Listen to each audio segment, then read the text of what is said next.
Bon, c'est un apprentissage de quelque chose de nouveau.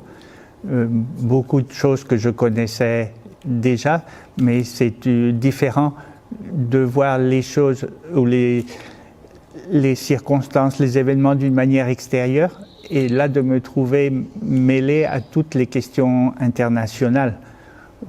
Moi, j'étais comme un des membres, bon, une des principales entités quand même de l'ASMA, la province de Lyon, mais c'est différent maintenant de faire l'unité entre tout le monde et de voir les problèmes de chacun et d'encourager pour aller de l'avant tous ensemble.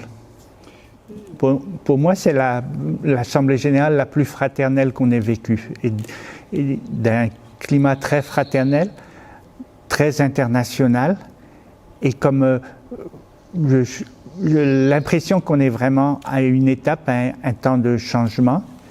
Il y a d'abord l'insistance sur une nouvelle approche de la mission et attention aux lieux de mission, peut-être des lieux renouvelés de mission, et une réflexion pour voir comment on peut être missionnaire aujourd'hui. On a du travail à faire, mais le contexte est complètement différent de ce qu'on a pu vivre même il y a 30 ans, sans aller plus loin en arrière. Donc il y a ça, il y a l'attention aux personnes. On s'aperçoit qu'on a beaucoup de confrères qui ont été abîmés par des circonstances, ça peut être de guerre, de politique ou de maltraitance d'une certaine manière, et qui ont besoin d'être aidés pour aller de l'avant. Donc ça a été un chapitre important aussi. Et puis, il y a 6 ans, on avait fait une grande modification des structures. On voit qu'il y a besoin de mettre un peu de l'huile dans les rouages pour que les relations entre les uns et les autres soient plus fluides et plus faciles. Pour moi, c'est la 3e Assemblée provinciale de Lyon. C'est à la fois une assemblée de la continuité, puisqu'on a pris beaucoup de décisions ces dernières années et on a donné une marche, un peu des jalons pour l'avenir à la province de Lyon avec une dimension missionnaire. Il y a tout l'aspect de la synodalité qui révolutionne un peu la manière d'être en Église, ou qui devrait le faire au moins. Et pour moi, ça, c'est quelque chose d'important.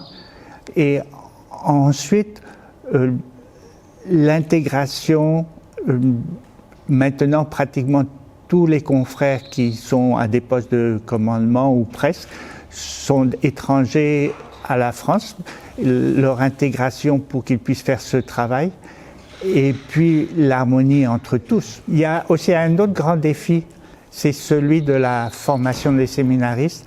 On a vu qu'on est un peu dépassé par le nombre. On va construire une nouvelle année spirituelle en Afrique de l'Est, un nouveau centre pour l'accueil de l'année spirituelle. Il y avait Calavi qui était emblématique de toute la société. Maintenant, on fait un 2e en Afrique de l'Est et un nouveau séminaire de philosophie à Arusha, aussi en Afrique de l'Est.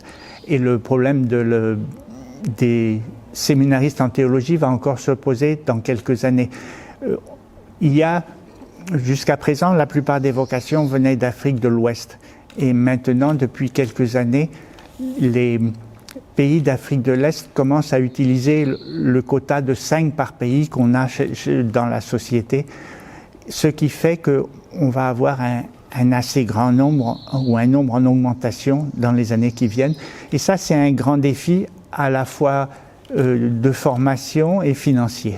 La ligne de notre action missionnaire, je pense qu'elle va rester la même. Peut-être des changements de personnes et un renouvellement du conseil peut-être important. Ça, on va voir. Mais moi, je n'ai pas du tout peur pour ça.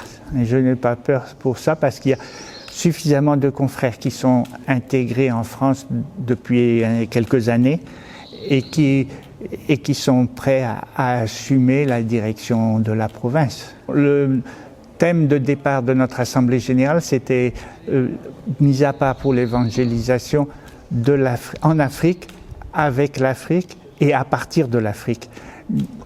Autrefois, on venait de France vers l'Afrique et on allait évangéliser. aujourd'hui, c'est un peu dans tous les sens et on voit qu'on est dans un double sens d'échange. L'échange entre églises est vraiment au centre de notre mission et l'internationalité. Mais ça correspond aussi à la situation du monde. Moi, je suis confiant. Je suis confiant et un peu dans l'attente de voir ce qui va sortir de cette assemblée, quelles sont les lignes qu'on va donner, les jalons qu'on va mettre pour les années à venir. Mais je suis confiant qu'il y a un dynamisme et puis je crois que la province de Lyon peut rester une des principales provinces de l'ASMA, tant par la réflexion que par l'action.